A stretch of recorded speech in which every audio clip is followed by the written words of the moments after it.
Hey, listen, I got a question for you. Have you ever had anyone tell you to follow your heart? Have you ever told anybody else to follow their heart? Or better yet, have you ever told yourself, follow your heart? Well, listen, I've been there. I can relate. I completely understand where you're coming from. But listen there, I got a few things I want to share with you in regards to the dangers of following your heart, okay? First thing, I want you to understand that following our heart is from a place of emotion and from a place of fear, from a place of frustration, but all of those sum up and from a place of emotion, not from a place of thinking rationally, logically, or better yet, from a state of wisdom. Oftentimes, when we talk about following our heart, we're giving ourselves a leisure or a way to really do what we want to do and not do what's really right, what's necessary for us, what we really need to do instead of what we want to do. Okay? Following our hearts is just essentially telling ourselves that it's okay, that we're good, and we don't really need to focus on doing anything else, dealing with anybody else, because I got me and that's all I need. But truth be told, our hearts at the core of who we are just as humans, everyday humans, you and me, we are jacked up to the core. Like legit, we can think of some things that we might want to do to people, could do to people. Better yet, if somebody put the right amount of money or the right scenario or circumstance in front of you to get you to do something you once said you never would, you probably would do it.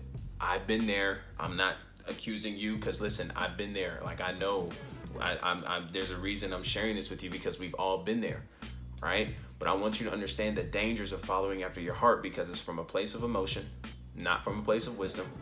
And we're leading ourselves down paths that are more dangerous, painful, and hurtful to us, not beneficial for us. I know you trusted your gut on some options and some decisions you made, and it actually turned out good. But how many times has it really actually turned out in your favor? More than it's disappointed you, more than it's frustrated you, more than it's upset you, right?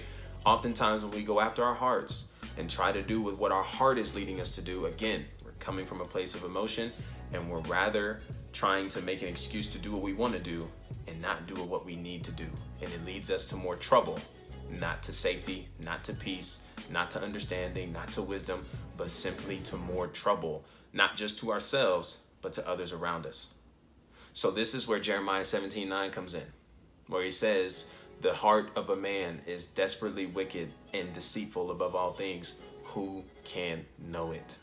Jeremiah 17:9 is the essential, the understanding that we are not to hold ourselves or trust ourselves completely, put our complete trust in humanity, put our complete trust and throw our anchor on humanity, on family, on friends, on those things that we have depended on, that we have put our complete trust in, because everything outside of God falls short. This is why we need to put our anchor and trust in Jesus. And I continuously say the word anchor because an anchor, if you imagine a yacht or a boat, is what holds the entire ship down. It's not limited to how many people it can hold down, but this anchor literally holds the boat, the yacht, completely still and allows the yacht to balance, the yacht to float. The anchor is everything to a boat, right? You can't have a bad anchor, right? In fact, if you're anchoring to each other, right? Let's say you're anchoring to your friends, your families.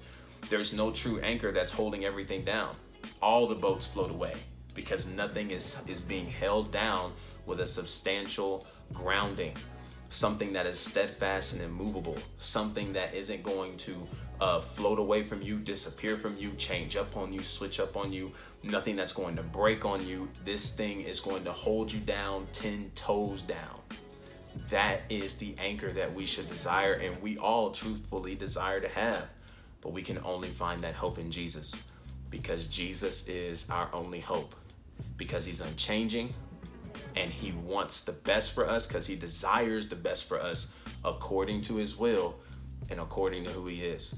When we depend on him and not ourselves and trusting in God, listen, it's not blind, but it's just saying, God, I trust you despite what's happening around me, despite the job I didn't get, despite the relationship I wanted but couldn't get, despite the raise I wanted but couldn't get. God, no matter what's going on around me, the ups and the downs, the roller coaster rides in life, I trust you. because you are incapable of changing on me, and I know your character. You said you never leave me nor forsake me. You said you would to cast all of our cares on you because you cared for us. You said that you weren't going anywhere, and you keep a track record of your word. Unlike ourselves, unlike family and friends around us, we're capable of disappointing each other to the max. In fact, we already have.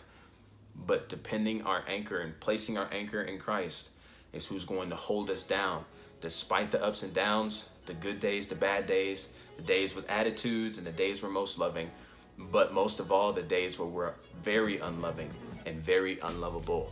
Christ is the anchor that holds us down, and he wants us to depend on him more than humanity, more than the material things, because unlike those, he will last. Don't follow your heart, because we're walking after emotions and not after wisdom, but depend on Christ, who despite our emotions will override our emotions to make wiser decisions and live life in more wisdom according to him and his love.